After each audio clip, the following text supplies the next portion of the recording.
Welcome to Diary of an Ex-Ho. I'm Cheri Hardman, I'm your ex-ho, and today's guest is April Gallaty. So sit back, enjoy the podcast, and remember the old saying, always a bridesmaid when you're a hoe. I don't have to introduce you because my intro that I have on this thing intros you. So it's good to see you. Good to see you. I felt really glad that I got to, we didn't get to hang that much in Austin, but I felt like we made a little connection there. So that was nice to have you there. I'm glad you got to hang out, watch the show. It's glad to see it. You know what? I've never gotten to see Nate Jackson, and I rarely get to see you perform. I've seen you at Mike's, but I rarely get to see you perform. So that was fun. It was fun. It was. Oh, let's start off with a game. We're going to do that. That's my new thing now. I just thought we'd like liven up the beginning a little bit. It's a very easy game. It's just a game of marry, shag, kill. Okay. And I'm like trying to theme it according to the person that I'm with. And so since you always have interesting hair, I picked 3 people that are kind of famous for their hair. All right. Okay. All right. So let me go find that. There it is. Do this.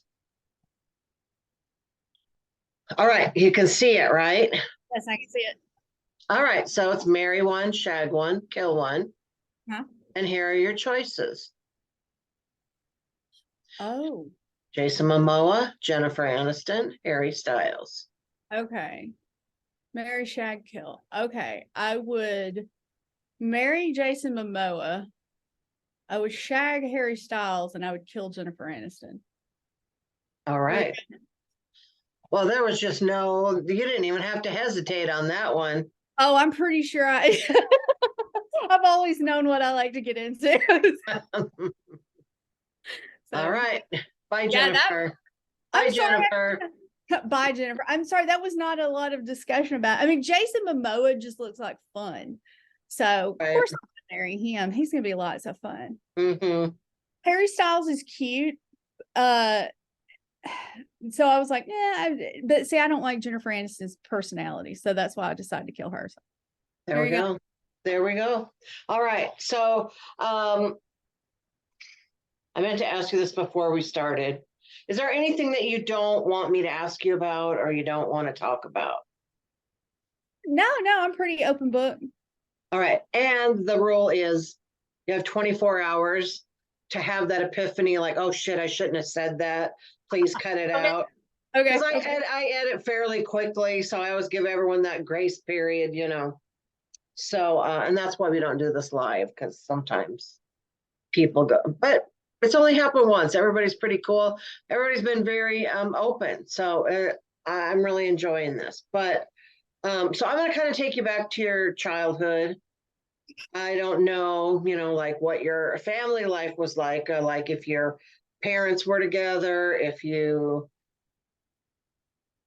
basically what I'm digging for is what was your role model of relationships as a child?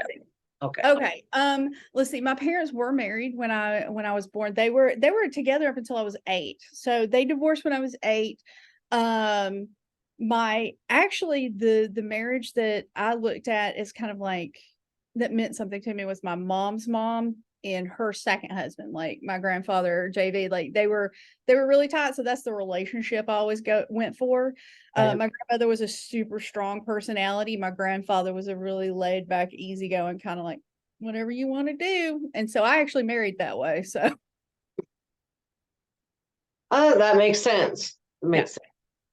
And like, were they affectionate with each other? My mom and dad were, I remember them being silly. They were silly affectionate. I don't ever recall seeing my parents were not the kind of sit on the couch and like snuggle and hold hands and things like that. I don't recall them ever being touchy-feely. So I'm actually not a touchy-feely person because of that. Like, they expressed their affection towards each other. My grandparents, same way, but they did not touch each other a lot. So I actually don't like being touched by most people because of that. Like, I got to where I was used to people not touching me on the reg. Mm-hmm.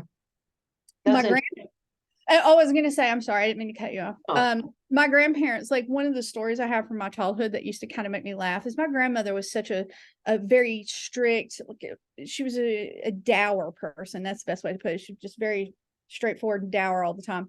And my grandmother didn't laugh or giggle. I don't think I remember it much. And one day I was sitting in the living room watching television, and I heard my grandmother giggle, like a little girl giggle. And it was like, what was that? So I got up. I think I might have been 10. I walked in there to see what was going on, and my grandfather was leaned up against the counter just looking at her, and she had a big grin on her face. And I go, what are y'all doing? And then she turned and looked at me, and she was like, she straightened back up, but my grandfather winked at me. So yeah, she's like, I think I'm a lot like her, and like, yeah, I tend to be a little sour most of the time, but there are a few people that know how to make me smile. I don't like, I think of you as a smiley person. Yeah. I don't see you that often, so I don't know. Like, Yeah, I think it's that whole like personal, like who I am at home versus who I am right, out in public. It's a public's different different. class. It is. Do you like, I call this like a sexual awakening. Like, do you remember a moment or moments where like all of a sudden you realize, hey, wait a minute, there's something going on in this world that I didn't know about before. Can you Yeah. tell me about that? Yeah, actually I'm writing a story right now about that very thing. When I was a kid, I actually was probably about 12 years old, and I was at a, I don't know how to word this without having to get into the technicalities of who this family member was, but it was a distant family member who loved to read Harlequin romances. Do you remember those? Mm-hmm. And people used to have them sent to their house by the dozens. Like you would get a box of these Harlequin romances, and they're about yay thick, Mm-hmm. And this woman, her name was Faye, and Faye would get these things. She would get dozens of them at a time. And every time I would go over to their house, she would have them stacked up against her chair, like hundreds. And one day I was over there, and I had just been bored enough, and I went, what are you reading? Because she never looked up. Like I knew Faye by this. And she never looked, and she looked up and she goes, fiction is the way she said it. Fiction. And I go, huh, can I have one? And she goes, And she looked down, and I remember she like cataloged with her fingers through them, and she'd look at the covers and stuff. And then finally she pulled one out and she handed it to me, and she said, here, you can read this. And that was the first time I read something that I was like, oh, what is this? It was like heaving breasts and throbbing, how was it? Throbbing tools and stuff like that. And yeah, so 12 years old, I was like, oh, this is interesting. And I really don't know. I started my period probably not long after that. And I sometimes wonder if that was like The Kickstarter. the kickstart, like that was the key in the ignition. It was like, oh, here we go. That's funny. So I'm not a book reader though. That's the one thing I was telling my husband about. I was like, I've never been one to get into those things. Like that was my first experience with like, getting warm and heated. But I was like, what is this? But it's not my thing these days. Do you remember watching like any mainstream movies that had like scenes that kind of did it for you? Maybe not even a kid, but just. Oh, I do. And see this, I was wondering about like how I was going to go about talking about these sort of things, because I unfortunately was one of those children that had a really inappropriate childhood. And so a lot of my stuff, for me, it's just memories and things that I recall, and I can kind of see them as funny.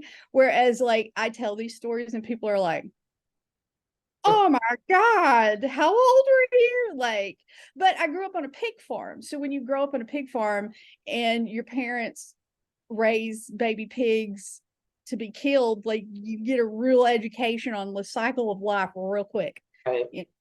So yeah, like really, really young. Like I knew what making babies was all about.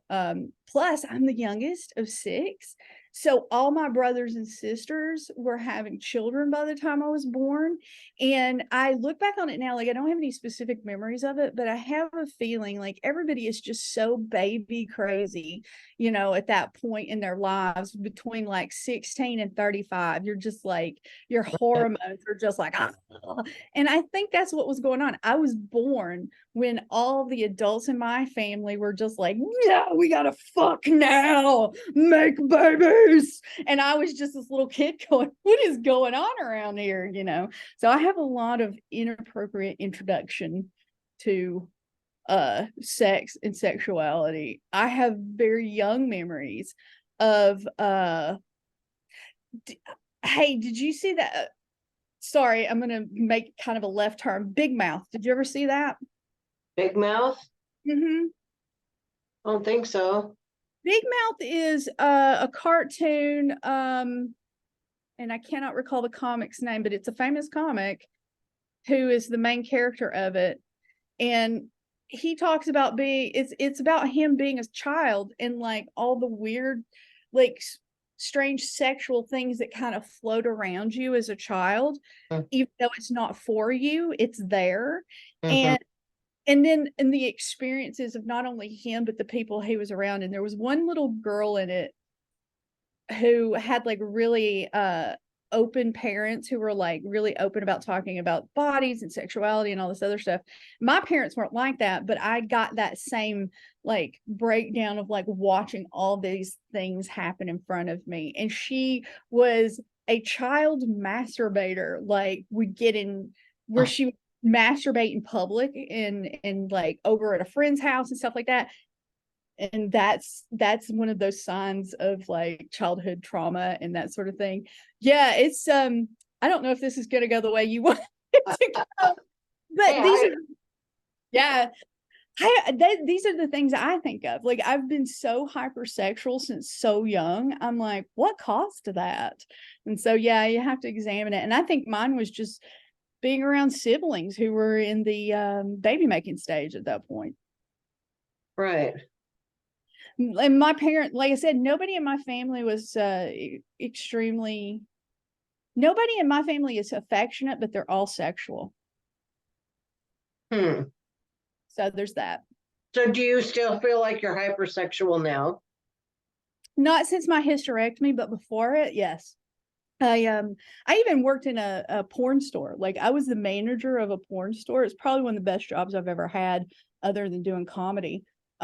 Yeah, I think being hypersexual probably led to wanting to have that job too.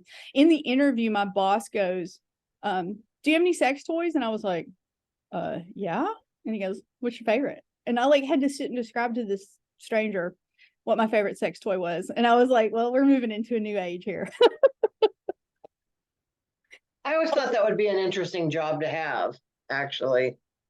It was. And you know what I have learned about myself? I have a lot of empathy for creepy.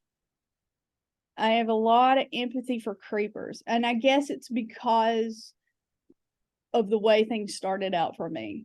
And I always had a really good time at that job because I don't look down on people for their weird sexual things. I know we all have our things. So Right. the only one I look down on is, the obvious one of being of pedos. I hate those guys. But other than that, yeah, if you're an adult with another adult, do your thing. As long as Right. everybody. Right. Do you get into porn at all? I do. I have porn has always been an interesting thing for me. I found out working at the porn store that I didn't care for gay sex pornos much because male on male pornos were rough looking to me. That's not what I'm interested in. And then of course it depends and then I was introduced to lesbian pornos, and then I caught myself watching that a lot, and I was like, maybe I'm interested in other things. That's kind of where I came to that conclusion. Is that I was working at the porn store, and I was like, oh, I am a bisexual woman married to a man. It happens. So you would call yourself bisexual? Yeah, at this point I would. Yeah, it's just I've never had any real experience with women because I was married, and Damon and I have a monogamous relationship, so we chose Mm-hmm. to, I mean, I don't feel like I'm missing anything, but at the same Right. time, yeah, it's like if I were to examine it and go, yeah, my porn indicates what I like. Okay. I know I go back and forth between like, do I like lesbian porn just because I relate to the vagina stuff? So it's like that vagina is my vagina, or Yeah. is it something more than that? I don't know. Same here. I'm married to a man. I'll never find out. Well, it's that thing like, is it that vagina is my vagina and that's why I'm enjoying it? Or is it like, hey, there's somebody actually treating a vagina really nicely and not trying to beat the shit out of it? So is that Right. what I'm attracted to? What is your definition of amazing sex? Um, you know what? Again, you're talking to a weirdo. For me, fast. Because I have ADHD, I don't have time to think. And I've really had to examine the fact that I view sex kind of similarly how I view my ADHD, like let's get in there, let's get her done. When I was at the porn store, somebody described to me once that everybody has a different kitchen appliance that applies to their ability to orgasm. You're either a microwave, an oven, or a crock pot, and Mm. I am a ready to eat meal. I am done as soon as you start. I've never had a problem. That is one thing my husband has never had to fight, is figuring out how to give me an orgasm, because I've just done. But you're so lucky because I've got the opposite. Yeah. I've heard that is different. And you know what? Since I had my hysterectomy, I'm not interested in sex like I used to be. Like, I'm not hypersexual. But if, say, something comes in my vision and I'm like, oh, that looks interesting, like, then I'll go for it. So my husband and I had to have that like marital discussion. Like, I'm still attracted to you. I still want to have sex. I still am interested in sex. It just doesn't hit my brain. I don't have the chemicals that flow through my body and go, let's get some dick. Let's get Uh-huh. some. I was like, so you have to come wave the dick in my face, and I'll go, oh, dick, and then I'll chase it. Yeah. At my house, I'm always saying, stop waving your dick in my face. See, and I'm always like, wave it, just bring it out. I'll play with it. That's so funny. Do you have a favorite position? Yes, I like being on top. That position seems to hit all the buttons just right. Hmm. Anything else requires an assistance. I usually, well, not missionary. Missionary, I can usually make it happen, but after that, I have to bring a toy into the game. Damon and I always call it our friend, and we joke about bringing a third person into the relationship, and it's usually the vibrator. So, okay, so I'm assuming you can have an orgasm without any manual or oral stimulation, just from intercourse. Yeah, I can. That is, yeah. And I am one of those rare people that can have a intercourse, like inserted intercourse orgasm. It doesn't have to be on the outside. Uh, I know it's I'm that's like, actually really rare for women, I just watched a movie the other day, and it was just a dumb rom-com with Charlize Theron and God, that ugly guy. Owen. God. The guy that no, the guy that oh God, why can't I remember his name? He used to like always hang out with James Franco and Seth Rogen. Seth Rogen. Okay. I don't know if you know this movie, but they have a sex scene where like they have sex for like 2 seconds and they both come, and I'm like, obviously a man wrote this, but maybe not, maybe not.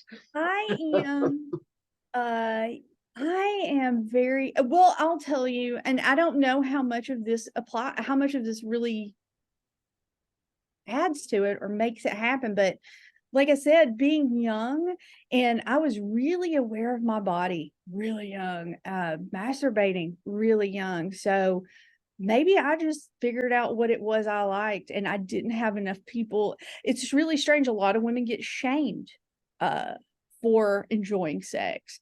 And I guess because I found it so early, by the time somebody was like, that's kind of slutty, I'm like, yeah, you like it too. So I'm just like, whatever. So I've lucked up in that sense, that just having people like not pay attention to me and allow me as a child to just explore myself and my surroundings. I think I actually set myself up for success that way. It's Mhm. track of luck, but yeah. Hmm. How's your body image? It varies. I right now it's pretty good. Before, well, I've had a tummy tuck and a boob job, so that tell you something. And just a warning to women out there, don't do it. It's not worth it. It's not worth money. Not worth it at all. If you want to get your apron removed, which, a lot of ladies get that poochie apron from having babies, you want to get that removed, do it, but don't get a tummy tuck, because that muscle cutting was Mm, it's been 15 years and I'm still working through some of the stuff that came from that surgery. And mm, I did discover from that like when you do stuff like that, and you know how people go, oh, they're addicted to uh plastic surgery, it's because they've done something like remove your tummy, and now all you can see is your thighs. Like my thighs, I mm. never worried about my thighs. Every time I got dressed, I was always worried about my tummy. And then now the tummy's gone. And I've had it all like tightened up. When I gain weight, it all blows out the back. So I have these giant, like, I look like a cat. I'm like titty, titty, titty, titty. I got like 8 titties in the back, So I mean, my body image is okay now. I'm learning how to live with it, but it's never been really good. Do you have any sexual regrets? Yeah, I mean, don't we all? It's like, um, the only one I guess I regret is probably again, inappropriate relationships. I had a relationship when I was 14 with an older gentleman from the South. Back then, even in the late 90s, our moms would try to marry us off as best they could, because like she didn't teach me how to cook or sew, much less anything else. So she knew she had to find me a husband. And when I was 14, I was working at Wendy's, and this guy came in, and I started talking to him, and I thought he was closer to my age. And it wasn't until after we started going out that my mom figured out he was older. And then after I was babysitting his sister's kid, one day I found a birth certificate for him and found out that at that time I was 16 and he was 35. Mm. Yeah. And so that's the one I regret. I shouldn't have had to have gone through that. But if it weren't for that, though, I wouldn't have gone, because I had quit high school. I was with this guy, but because I found out how old he was, I quit dating him. And my grandfather was like, go back to school, I'll pay for it. I went back to school, and me and Damon hooked back up as friends, because we've known each other since we were 13. So at Oh, that point, we started talking again at 17, and we started dating at 18. wow. So when did you guys get married? Like soon after that, or? No, we waited another 6 years before we got married. We waited for him to graduate college. Like, I had already made so many big mistakes. I'm like, you need to get you settled before we do anything with us. And he was, and I was working. So You guys have been together a long time then. yeah, we have. We've like so we met in 1986 on the band field. So this one time at band camp, there was this really cute little guy with a xylophone, and I walked up to him and introduced myself to him. And yeah, we've been friends ever since. That's good. That's important. I'm Do you telling ever you. do you ever feel I guess I shouldn't ask this because I couldn't answer it honestly, so never mind. No, hit me with Do it. you ever just feel like I just want something different? Oh yeah. Yeah, definitely. And I think he would tell you the same. Um I mean, but it's not the same, like, I'm gonna go chase. I'm hungry. I'm gonna go get a sandwich this time instead of like what I normally have. It's more of kind of like Damon and I have always been the kind of people who have been like, I will go, "Ooh, look at the tits on her," and he'll be like, and I'm always like, and he does the same for me. I'm like, look at that guy's ass, and so I think we figured out over the years that we could find ways to work that fantasy out without causing problems. Right. It's really weird to be atheist and not have a strong moral hold on marriage. I don't view marriage the same way that, say, Christians do.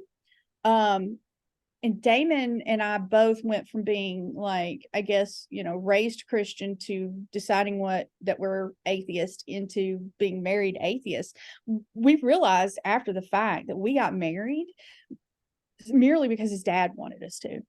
Like, we wanted to be together, and we didn't understand at the time, as young as we were, that, and plus just the surroundings of the people around us and the pressure of all the people around you, it's like you don't realize that we could have just lived together and been together all these years. But we got married because everybody was like, you have to get married, you have to get married. And it turns out they all thought that making us get married was what was going to make me have children, and that didn't work. Now, did you not have children because you didn't want it, or because you had stuff that made you have to have a hysterectomy, or is that none of my business? I know, I don't mind talking about it. I decided I didn't want kids. Damon and I knew long ago I didn't want kids, and Damon knew long ago he didn't care either way. And so if I was so strongly set against it, he was like, all right, fine by me. And everybody in his family was pretty much okay with it, except for his dad and a couple uncles. But in my family was like, yeah, please don't have children. You're nuts. Don't do it. So Yeah. You can do whatever you want, right? Do you have any sexual bucket list items, or are you way beyond that? And I am way beyond that. I'll tell you the God's honest truth. I wish I could quote the comic who said this, because I cannot, but I can't remember who it was. There was a comic I knew in Portland who said, vanilla is bringing it home. And that is pretty much Damon and I. Vanilla's bringing it home. Like, when I worked at the porn store, we would bring home pornos, and I would be like, let's try that. And we would put ourselves in all the weird positions. And one of the benefits of working in a porn store is when we get new toys and stuff, they would be like, take this home, test it out, tell us what you think, because you can sell it if you like it, right? mm-hmm. And so there were several years. Let me clarify. You weren't selling the one that you tried at home. No. We would get a sample to take home, and then we would get, be like, oh, I love this. And then we could sell the new ones.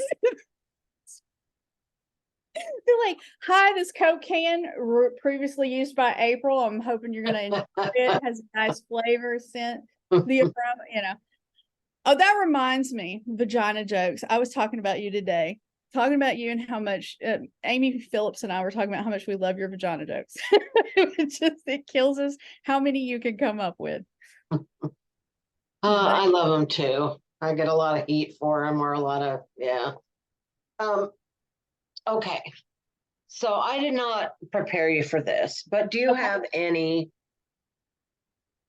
interesting sex stories that you would like to share? Funny, entertaining, I don't know. Yeah, I do. Kinky, anything you want to share. Go ahead and tell me a story. That's interesting sexual adventures. So Damon and I had been married about 10, 11 years, and we were living in Florida, and we wanted to take a vacation. We've never had like a couple vacation that was just us, not visiting family, not, any of those things. And there was a group in Florida called the Monsters of the Midday that had a radio show, and they were selling tickets to this place called Hedonism 3 in Jamaica. Have you ever heard of it? Mm-mm. It's just a fuck resort. That's all it is. Fuck resort. Damon and I, again, being vanilla and really not having much of a relationship with anybody other than each other. I mean, I'd had other relationships, but like I said, I was still pretty naive. We go and we get these tickets. We end up on this plane heading to Jamaica, and the plane is full of these people that listen to this competition or listen to this radio station. And that some people had won competitions to get tickets. Most of us bought them. We end up in Jamaica. Hedonism 3 is a nude resort, 21 and up, nobody under 21. Playboy Channel playing all the time in the rooms. They have a nude section, they have a prude section. Damon and I show up, we go to the prude section in our bathing suits. There's nobody there. There is nobody. We're like, there was a plane full. There was 250 people on this plane. Where are they? So when we get to dinner that night, everybody goes, "Where were you guys?" And we were like, "We were in the pool." And they were like, "No, you weren't. We were in the pool." And we were like, "We were in the pool. Where were you?" Turns out they were in the nude pool and I was in the prude pool, and there was nobody in the prude pool except for the one bartender. Wow. So yeah, so they're like, "You have to come over to the nude section." I was not prepared to be naked around a bunch of people. Several tequilas later, a tampon with the string cut, because I've never used anything but pads. Somebody gave me a tampon, told me how to cut the string out, how to dig it out. I put that in, and I actually walked out into the nude section, Damon and I, naked, and I got a standing ovation. Oh. For showing up naked. It was the proudest moment. And it just went downhill from there, like just the amount of drinking. And then there was we were there for 7 days. And then there was one day where they were doing games and they wanted us to like show off our boyfriends and husbands' cocks. But we had to get them hard first. And that's the first and only time I've ever given a blowjob in public. And it didn't work for either one of us. I couldn't make it. I couldn't do it right. And he was just like horrified. It's hard when you have an audience. And so we didn't win that competition. But later, there was another like thing where we were all sitting around and like blasted out of our minds, butt naked, sitting around picnic tables, painting rocks. And somebody goes, "Hey, this is all tempera paint. This isn't going to stay." And then the guy comes around and goes, "Oh yeah, we shellac it afterwards." And then somebody goes, "But tempera paint is body safe." And everybody's like, "Yeah." So we all start painting our husband's dicks. So there's like this group of women. We're all sitting there and we're all sitting there painting dicks, just deeply entrenched. And I'm like putting sprinkles of glitter on Damon's.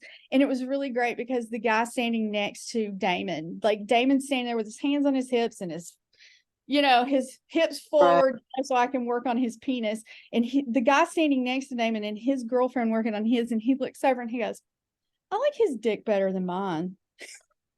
And I looked at David, I was like, "You should be proud. Not many men get that." Not many men get other men going, "Yeah." So yeah, that's my one. Oh, and I actually did have sex there in public in front of other people. Mm-hmm. We did do that once. So did you like it? I did. I enjoyed it. It was Damon and I are very voyeuristic people anyway. We're more about we're creepers. We like to just sit and watch. But yeah, it was fun to kind of be watched. So that was my wild thing in my 30s. One time with my husband too. Woo! Oh no, that's cool. That sounds like a fun place. Now here's a question. Sure. It's usually whenever I've gone to anything like that, most of the people there are not people I would like to see naked. What was it the same there? Yeah. Yes. Well, Damon and I made lifelong friends of this British couple that were in their 60s then, and they were butt naked the whole time. And yeah, there were lots of long boobs, long ball sacks. Right. Well, that happens to the best of us, you know? It does. And we were sitting there one day and this guy comes walking out. I've never seen anything like it since. And I'm still fascinated by the thought. The guy was so tan, he was purple. Have you ever seen anybody tan that much? He was so tan, he was purple. He had black curly hair and he had like a Jerry curl. He was solidly living in the 80s and he had like a lot of body hair and his nipples were pierced and had like solid gold thick rings, you know? Then he had this giant thing hanging from the end of his penis, like a big giant circle hanging off the end of his penis. Then he had one going through his penis and then this big honking thing hanging off his balls, solid gold. Like, and we're all like, they're like, please try not to stare and be rude. And we're all like, yeah, it was so hard. And well, this is, I think, one reason why I became a comic, right? Because I can't keep my mouth shut. So I'm always like, hey, I like your cock ring, you know, and then of course that brings uninvited attention. And then we have to discuss this man's cock ring. So. Oh, that's funny. All right. So, do you have an Instagram that you use? I do. It's super easy. Instagram, Facebook, both, and TikTok. April Gallaty, AprilGallaty. No spaces. Just finds me easy. Perfect. And then, do you have anything upcoming? Let's see. On the 17th, I'm going to be in Eugene at the Wetlands. I'm featuring, or I'm sorry, I am headlining. Nice. I know. It's hard to say that. I'm like, I'm headlining. Wow. So I'm doing 40 minutes at Wetlands, and then I'm going to be on the 22nd of November. I'm going to be in Las Vegas at Roll and Smoke with Rick. I think Rick. this is posted. Oh, Steve. I do both of those. So. Oh, good. Have you been down there and done that show with Steve before? I have. I love Steve, and I love. He's great. They're super good people. They're good. They're good. All right. Well, cool. Well, it's been fun talking to you. Thank you. I had a good time. Yeah, we could keep talking, but we got to cut it off at some point, so might as well be now. All right, it was great talking to you. I got to end this. It's going to end the whole thing. So. All right, and I just want to tell you one thing before you do. If you still are interested in somebody driving you across mountain passes and stuff like that, just give me as much notice as you can. I'm always willing to drive. Okay, cool. Because I'm a maniac, but I'll drive. All right. Okay, bye. All right, talk to you later. Bye.